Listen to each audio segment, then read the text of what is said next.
Hello, my name is Andrzej Skrzypacz, and I'm a professor of economics at the Graduate School of Business at the Stanford University. We're located in California, in particular in the Silicon Valley. My research is on economics, and a big chunk of economics is thinking about prices, which will be the topic of your class today. And you may wonder, where do the prices come from?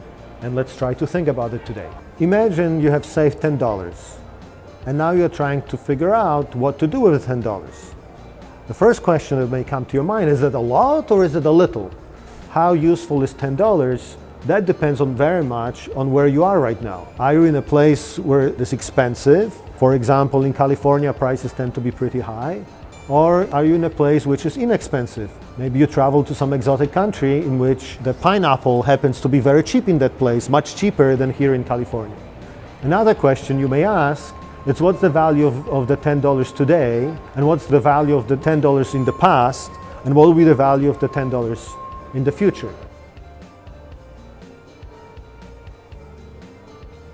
One of the reasons is that as time goes on, a given t-shirt may become more fashionable or less fashionable.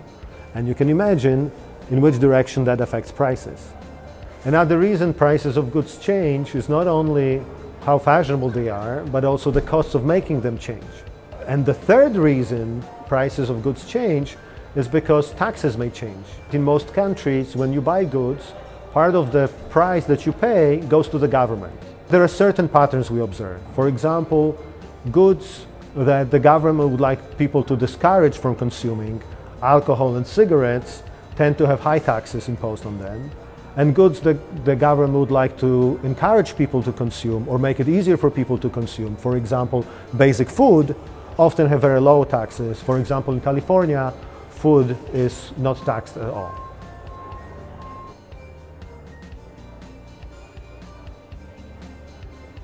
The idea of money is really surprising.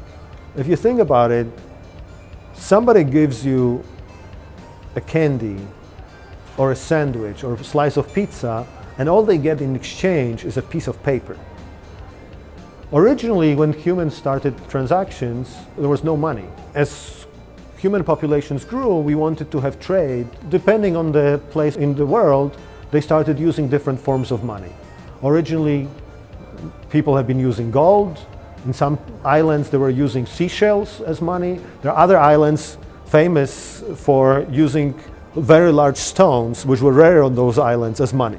You can imagine somebody's whole savings being 3 big stones in front of their house. There's a lot of transactions we do that do not involve prices.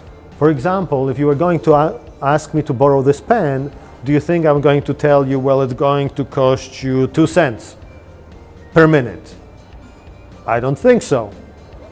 There's a lot of other transactions that what happens is we do each other favors and we don't expect money for it. Neighbors borrow from each other things. Friends give each other advice. Classmates teach each other. These are all important things. These are all important transactions in a sense, but they do not involve money, but they're a very important part of our society. Is it possible that we will not have prices? Prices are actually quite important in the world as well. Prices help us determine which things are scarce and which things are plentiful.